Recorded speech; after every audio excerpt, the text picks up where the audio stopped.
Assalamualaikum warahmatullahi wabarakatuh. Perkenalkan, nama saya Irma Diwirianti. Saya dari Prodi PBSI kelas A. Di sini saya akan menjelaskan tentang sastra untuk memenuhi pelajaran teori sastra. Sastra merupakan kata serapan dari bahasa Sanskerta sastra, yang berarti teks yang mengandung instruksi atau pedoman dari kata dasar sas yang berarti instruksi atau ajaran. Teks sastra juga tidak hanya teks yang berisikan tentang instruksi ajaran.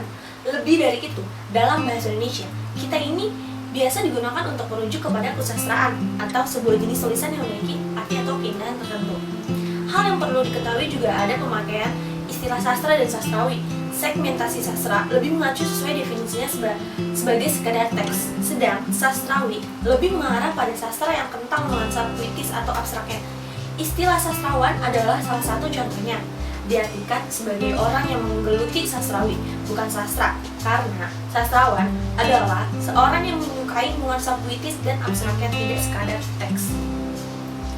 Selain itu, dalam arti kesusastraan, sastra bisa dibagi menjadi sastra tertulis atau sastra lisan atau sastra oral.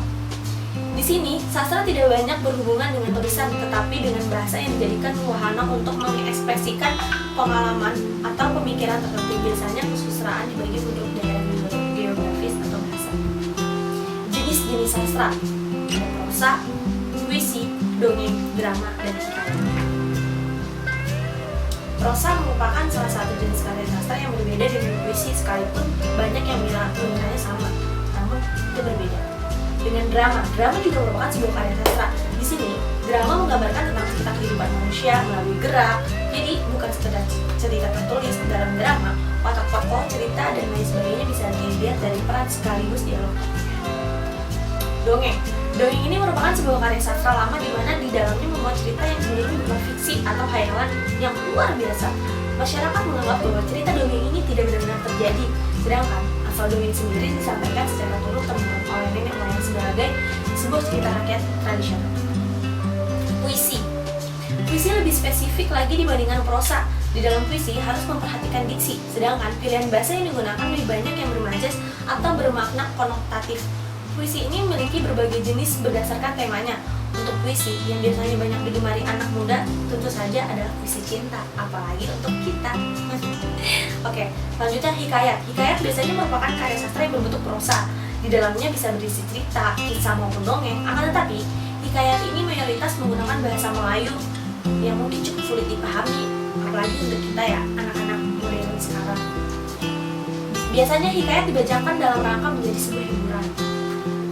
Kemudian, ciri-ciri karya sastra. Yang pertama adalah bahasanya indah atau tertata dengan baik.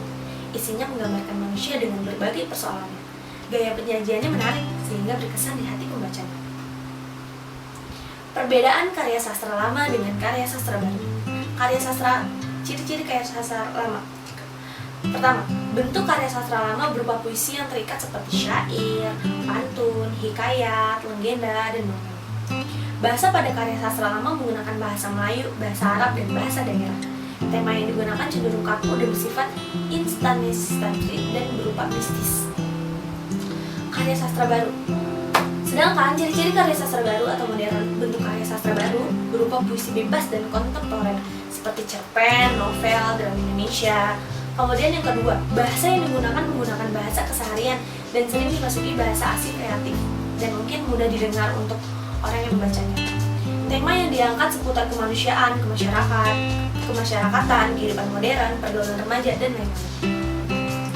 Fungsi karya sastra itu tersendiri adalah fungsi rekreatif, didaktif, estetis, fungsi moralitas, fungsi religius. Kemudian terakhir ada unsur karya sastra. Yang pertama adalah unsur intriksi, yang berupa tema dan amanat, tokoh dan pentokohan, alur dan pengaluran, latar dan pelantaran, serta pusat pengisahan. Dan kemudian yang kedua adalah unsur ekspresi. Sekian dari saya, kurang lebihnya mohon maaf. Wabillahi taufiq wal hidayah. Wassalamualaikum warahmatullahi wabarakatuh. Terima kasih.